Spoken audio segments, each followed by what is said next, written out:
Hi everyone, my name is DeOnna Britt from Clerk on Demand, and we're back with Nasar El Arabi talking about real estate marketing, my favorite topic. You ready? I'm ready for it. All right, cool.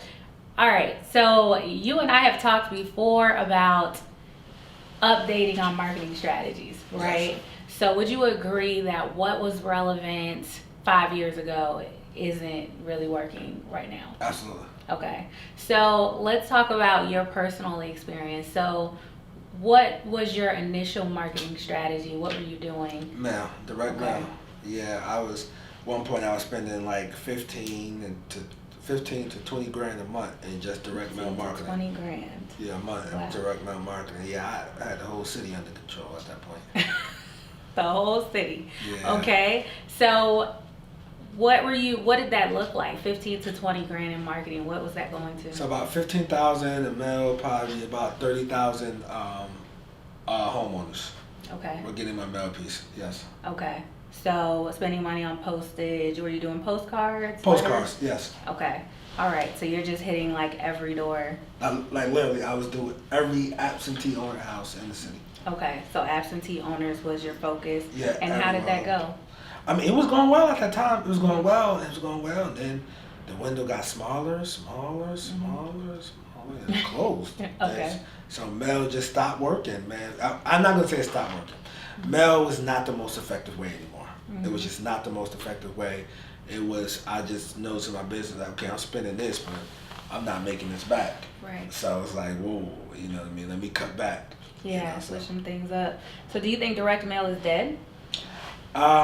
I would go ahead and say that. As of right now, if you're in a major city, it's very competitive.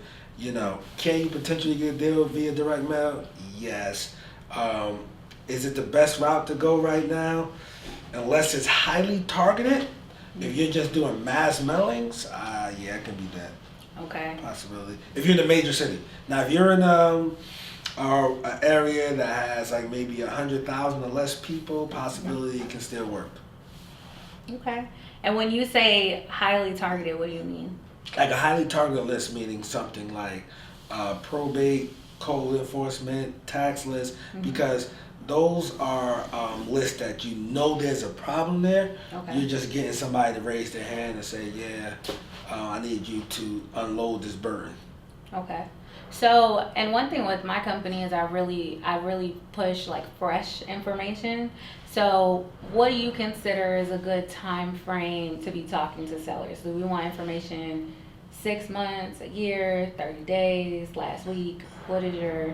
I mean, you want the data fresh depending on the list. Okay. So if somebody's if you get a code enforcement list from January of this year or in 2019, it's a possibility that that person resolved that issue.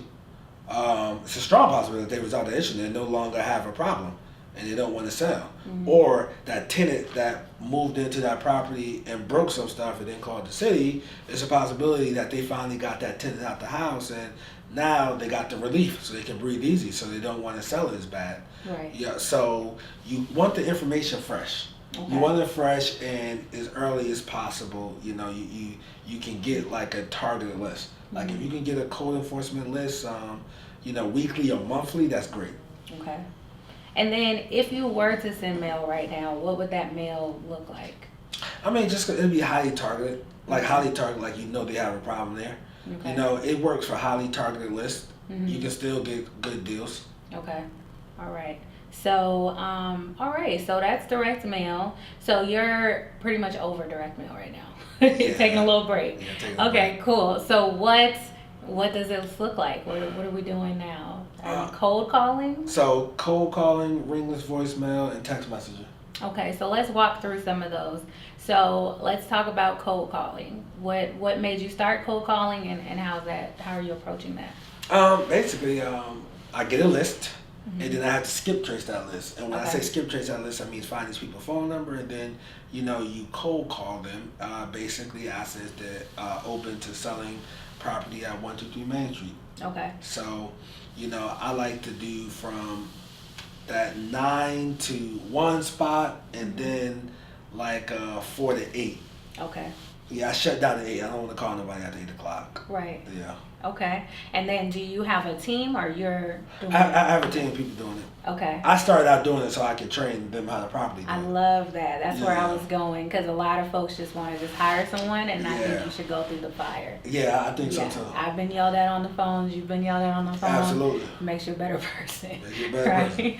Okay. Getting cursed out. Yeah. And then what about like people who are thinking about using like call centers and stuff like that? Any thoughts on that or general advice? I know there's a million of them out there. It's a lot of them out there now. So, I mean, I would ask for investor recommendations. That's good advice. Yeah.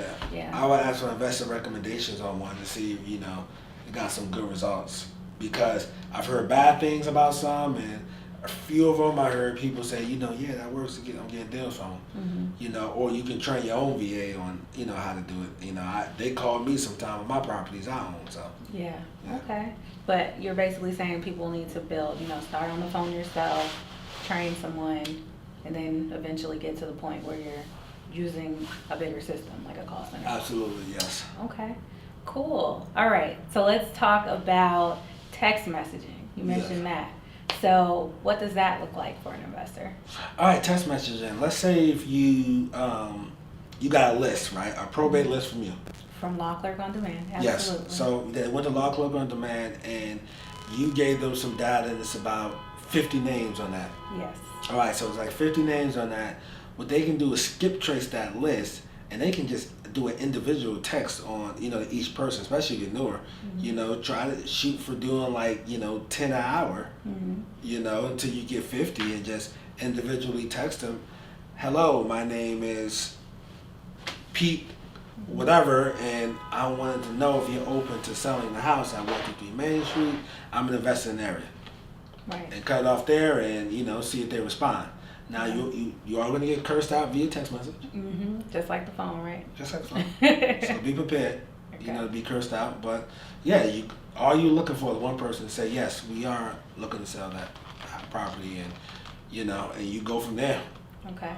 Yeah, and one cool thing that I do like about probate lists is they come with a phone number, and the phone number is accurate for most lists. So no matter who your list provider is, there should be an accurate phone number. Evictions have phone numbers. So there's so many lists out there that already have it, so you don't have to do the chase of skip tracing. Yeah. But do you have some general advice? Because folks always ask me for the lists that don't have phone numbers, what should we use? What do we think? Any general advice about that? The list that don't have phone numbers? Yeah. You guys use a third-party skip trace system, like something like a REIskip.com. So shout out to REI Skip. Yeah, and upload your data. Yeah, get that information. So a good quality Yes. skip tracing provider. Okay, cool. And then the last thing you mentioned was ringless voicemails. Yes. Okay, any thoughts on that? So what ringless voicemail is basically a voicemail that goes directly to someone's phone, but your phone doesn't ring. And basically leaving a message, hey, I was in an area and I just wanted to see if you were open to selling your property. If so, please call. If not, I apologize, and you can ignore this message. Something similar to that. And yeah, you do those actually work. Okay. So now, we're all in Facebook groups where we see all these conversations about marketing and what we should be doing, right? And then folks get into kind of a back and forth about rules and regulations and being worried. Any general advice? I mean, I don't want you to advise anybody legally. We're not about to go there. But what do you think? How do we get past that block of constantly reading and being terrified to send that first text or make the first call? I mean, yeah, like Knight said, just do it. Yeah. It's just basically as simple as just do it. Some people just sit in the sideline for years, man. I mean, I know a lot of people that miss the greatest home buying opportunity of our lifetime because they sat on the sideline and just talked about it. And, no matter, you could have paid full price for a house 5, 6, 7 years ago. And it's a possibility that you now on the low end probably have about $50,000 equity if you did it in Charlotte. Some people doubled, tripled the price they paid for the house, man, because they just took action. So you just want to keep that in mind, man. That the early bird gets the worm, and the early worm gets ate. So you want to go out there and be the prey. Okay. And make it happen and get it. All right. Solid advice. Okay. Yeah. So cool. All right. So I thank you for that. I think that these are good advice. And so we've talked before about marketing just being the heartbeat of our business, right? And so I know we've talked before about the statistic of people who take action in a real estate meeting. What would you say that is? And what would you say to folks that are professional meeting goers right now? Yeah, I would say those meetings usually about a 90-10 split. 90% of the people are not doing anything. Only that they have that 10% that's actually out there making things happen and doing deals. Mm-hmm. You know, you'll find people that's, you know, they got their chest poked out and they're walking around and telling everybody how many deals they're doing, and they're not doing anything. So yeah, you want to try to align yourself with the people who are doing deals. And I get like these emails or text messages of people, hey, they all say the same thing. So some gurus out there teaching that, you know, what's your buying criteria or whatever. You know, I get tired of it because, especially the calls, because it's like I don't hear from them again. So most people don't do anything. You know, they do the most easiest thing and they don't do anything. So what you want to do is you just want to prepare for the journey, because the journey is tough. So don't focus on that big check. Focus on you going through with the process and not giving up. Okay, I like it. Great advice. Thank you.